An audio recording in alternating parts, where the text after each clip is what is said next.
is this is not my read. I am gonna read. Oh, yeah, that's fine. That's fine. I was the sudden default host. We had what they call a field promotion. This is part of your 12-step program as the Belle Poet Laureate. This is a new chap that I had the honor of being part of a series of with Tony and John and John Burroughs and who was her? Scott. Well, screw that LA guy. He's actually from Brooklyn, but He's not the, well. He wants to. He looks LA. He acts LA. it's just because he's handsome. You've got. I have to blame it on him. It's his looks. He sounds very Brooklyn though. I didn't learn. But yeah, this series came out. There seems to be a practice that I was not previously aware of in my earlier life as a poet. These presses doing a series of books and then dropping them all at once, and apparently they all sold. I guess all 5 titles just went. There was some competition of who was going to be last standing, and there was going to be some terrible price that had to be paid. Well, you were still last, so I still had somebody. The price will still have to be. My mother slipped in. She wouldn't do that. I'm not kidding. She was like, "Please don't hurt my son." Please don't come home. I don't want that. Anyway, thank you all for coming out to this, and thanks for our features again. You have been around a lot. I started calculating in my head. It's like we're going to have the Tony Brewer Memorial Suite. I am going to start with a couple because I want to. And this one is called Scarecrow Standing at a Crossroads, Deer Sleeve Press. This is called Waking from a Fool's Dream with the Clear Morning Light of Reality. I like this one better. Got some heft. Waking from a fool's dream to the clear morning light of reality. Just a black speck of a crow in the lone spindly tree out there on a wind-whipped hilltop just outside of Lebanon, Kansas. A real nowheresville known mostly to a select few for allegedly being the smack dab X marks the spot geographic center of these United States, which seem to feel less and less so these days for more and more competing theories and reasons, when it was all probably just a fool's utopian dream from the start, from which we all must eventually wake to the clear morning light of reality in a Motel 6, let's say, somewhere out near a 2-lane highway, the curtains open to a sea of tall grass, and a small bump of a hill in the distance, the crow gone for some time now.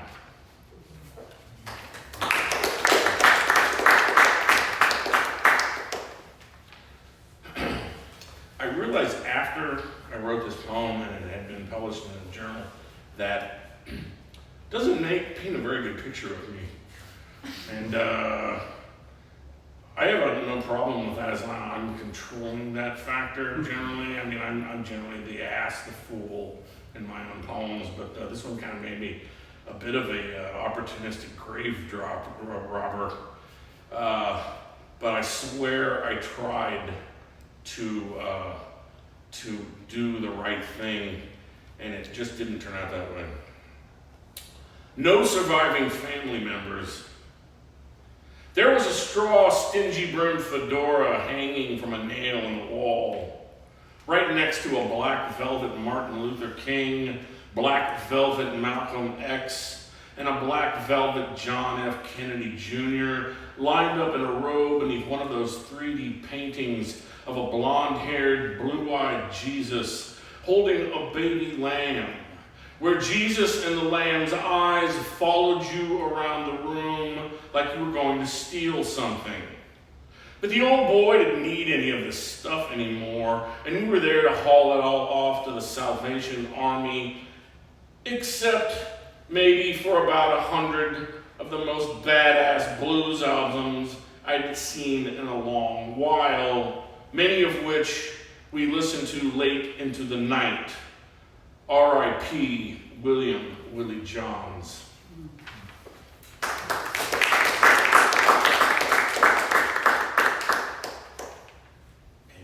This is called Never Get Out of the Goddamn Boat. It's a wet, gray morning in mid-December here in south central Missouri, the less fashionable foothills of the Ozarks, as it's known by some, not exactly pouring, but a fairly constant and consistent plipping, and not exactly warm, but an unseasonably tropical 50-some-odd degrees, almost balmy, you might say, for this time of year anyway. And I have only just woken from a strange, surrealist montage of dreams, broken by the sudden subterranean train yard rumble of thunder, though there haven't been any trains in these parts for decades. Dreams of deer roaming and snuffling freely through the sleeping streets of Kansas City, Missouri. Dreams of star charts on my inner eyelids, milk-white phantom dreams, blue-black storm dreams, where in every night I go up the snaking circuit cable of the river, and every night I get out of the boat and walk deep into the sweating jungle to confront what must be my inner nemesis, only to be stalked and devoured again and again by the brightly burning tiger's fearful symmetry. Thank you. And now, Vienna? Where are you from? You're from Vienna, right? What? You! Aren't you? Vienna? Rolla. Rolla. I'm so sorry. I'm so sorry. Rolla. Rolla, but Yes. with assuredly a new book coming Yes. sometime in 2025. Hopefully. Okay. Yes. All right. Good job. Brenda Linkman.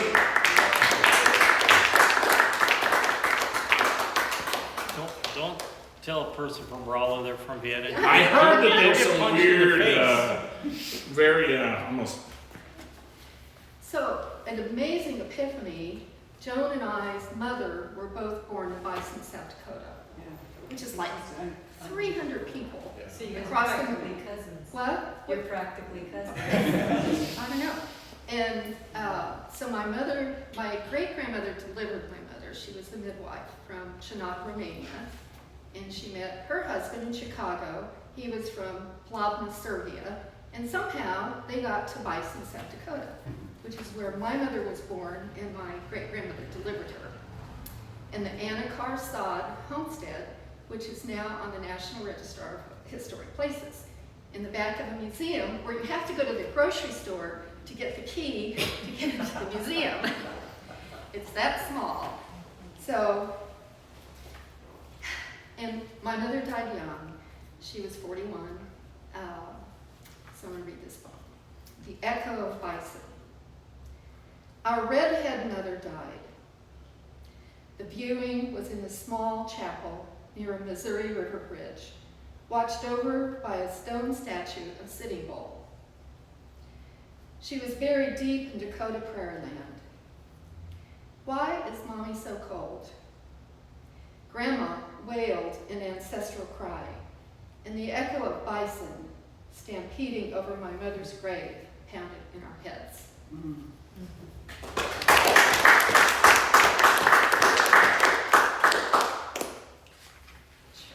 I'm going to read a different one. Men being men. At the local golf course on a knoll near the highway, a small group of men stand confidently in their Bermuda shorts and colorful polo shirts. Their focus of attention is on the golf course conditions, shot analysis, and friendly banter about so-and-so's wife, the neighbor's new pool, the price of stock. Off a backcountry road on a patch of gravel, a country boy leans on a rusty truck with one blue door.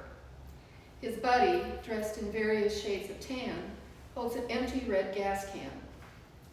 They exchange down-home banter about the local fishing hole, John Deere tractors, and the price of meth. He punches his friend in the arm, grinning a toothless grin. Long, plain metal tables stand ready for chow in prison. Tense men sit around the tables, mostly making no eye contact, because like tomcats, it could send the wrong signal. They grip their forks tightly. Around other tables, it might be different, the way they hold their forks, that is, at some roadhouse, perhaps eating a juicy ribeye. But no ribeyes here, mostly processed foods, protein sources, and a few vegetables, but they're hungry. Farm hands gather for supper after a hot day of combining in a South Dakota dusty field. Platters of crispy fried chicken, massive bowls of hot mashed potatoes, piles of farm-fresh sweet corn on the cob, and butter, lots of butter, and tall glasses of iced tea. This is freedom. Soldiers hunker down in heavy Army green tents. Their M4A1 carbines close by, lightweight, gas-operated, magazine-fed rifles. Grateful for long-awaited care packages filled with Twizzlers, tiny sewing kits, socks, and puzzle books. Morale is cautiously lifted, smiles and laughter are guarded, as more dust and bombs explode in the distance.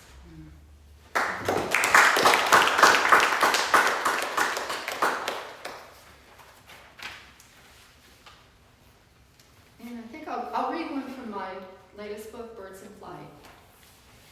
Me, with my fist on my hips, spying on a parakeet through a front glass window, gazing into a home at a small green emerald bird. She opened the cage to show the bird could fly. It flew furiously around the room, and when she opened the front door, it brushed by my face. The boy on the horse pulled on the reins, and we watched the green bird fly away.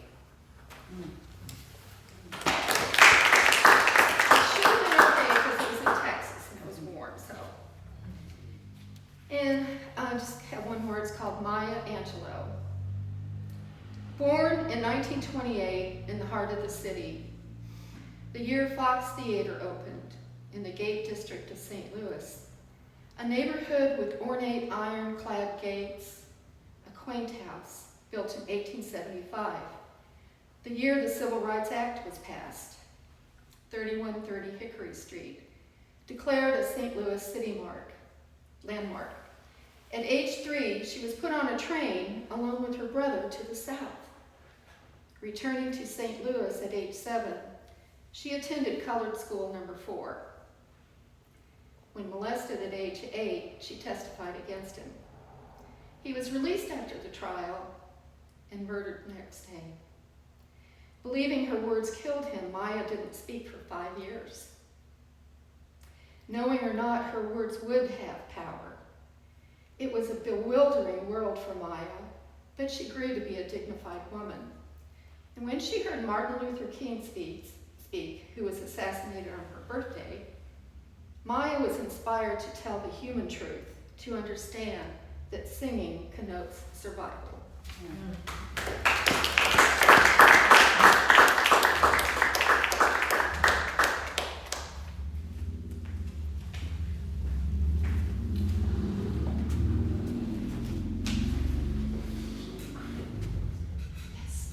Ken here. Bring him up.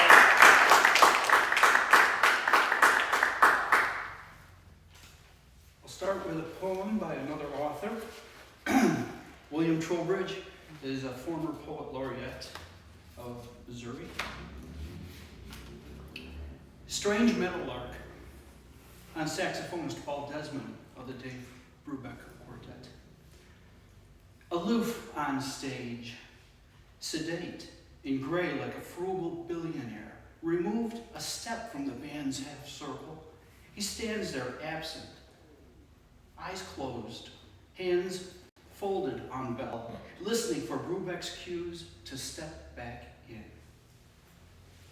But for something far away, something the present riffs and lines are merely filling in for, to coax him back, to modulate the world, like some strange meadowlark, alone in a field, whose gold leaf notes flow into light and seem to ride a filigree of air. Though they shape the ragged air, bestow its course, its pace and pitch, utter depth still, till everything's on time. Yeah, till everything blows cool. So William Tolbert.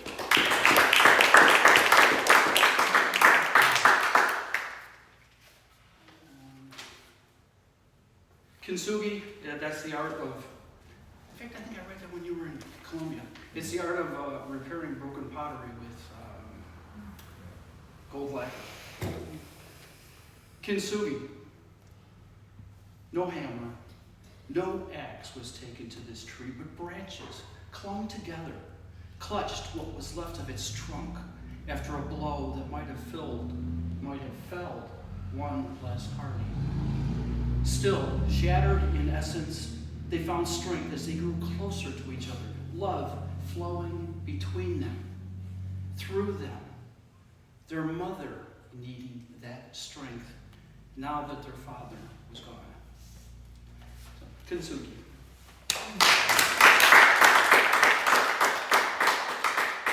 Thank you. I'm a retired Teamster. I was Teamster for 35 years. I'm still a Teamster. 19 of those years, I was a union steward. I retired with a 30-year pension back in 2006. Just treading water. Did we really stand by burning barrels, our hands held out from the cold, while placards on sticks, leaning against the barrels, dried as the snow melted away? The night no shorter, only colder than the long day of walking back and forth with the desire to keep a living wage without giving up job security. I know we were reunited in cause, but that didn't guarantee an outcome that would make everyone happy. The fires would go out. The barrels would be pushed aside to rust outside the gates that welcomed us back as if we were never gone. Just happy to get a check that didn't make up for lost wages. Thank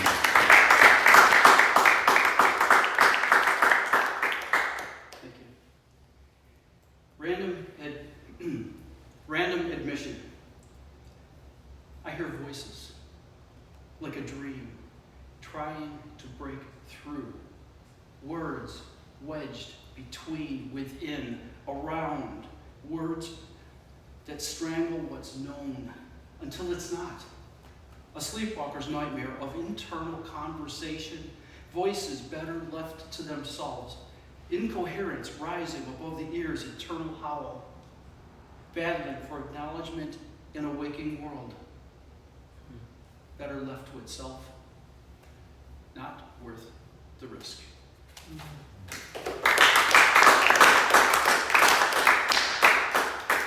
Thank you. And I'm going to read a poem that I wrote the other night. John and I were waiting in the emergency room at St. Mary's. And there were a lot of people. There were at least a dozen people. There were probably 6 or 7 patients ahead of John. Dehydration, distillation. Thought process, distillation, dehydration, expectation, contingencies, symptoms, stated, emergency, modulated, locked down like a fortress of discomfort in the eye of the holder of the keys, RNing the show, no admission without an admission of election, Options limited. Wait it out or wait it out. Impatient patients, clock watchers with no clock to watch. Thank you. That's great. What's that? I think that's it. Well, you could ask him if anyone else had their... In the West. Mark? Hello, everyone. Couple things. One, thanks for being here. We appreciate you being here. For those of you who don't know me, my name is Mark McLean, and I'm the Executive Director of the Student Arts Community. I want to say thanks to John for running this tonight. Thanks a lot, as you always do. Thanks for Walmart for helping us with this. Congratulations, Jason Ryburg. This is his first public event as Belle Poet Laureate.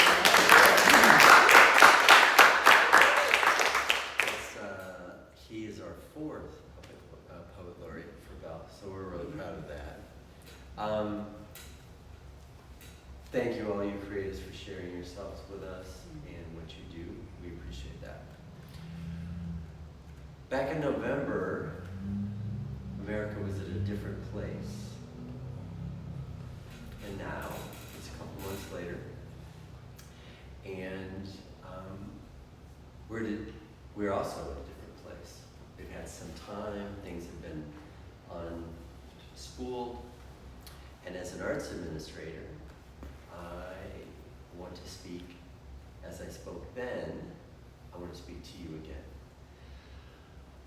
I represent the audience, and more today than November, we need all of you creatives to do what you do. Artists have this amazing capacity to translate our lives into a sentence, a collection of words that we can, as the audience, take a moment and be with you when you're translating your reality. And it always helps us. So we thank you for that. Keep doing that. That sustains us. We know, the audience knows, that when you are all there at 3 o'clock in the morning with that glow of that box and you're typing, you're not really thinking about us. It's my job now to thank you for doing that. That's what I'm doing now. That's what I do as an arts administrator. That's what I do for them when they don't know what you do until they know what you do. So it's my job to thank you for that. And it's also my job to remind them that there is a place like this when they can get some clarification when they're confused, like we all are. So I just want to say thank you as the audience for what you do. That's all. Thank you.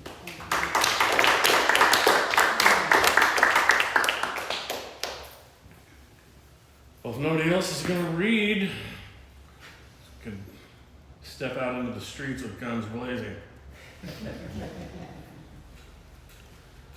Thanks for having us. Yes, thank you. Yes, thank you. Good to be here. See, it didn't even take that much.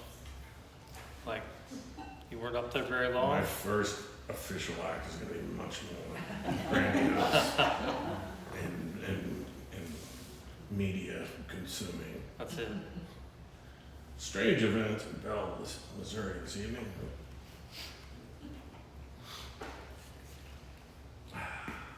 All right. Well, we will see everyone hopefully on August 2nd at 6 o'clock.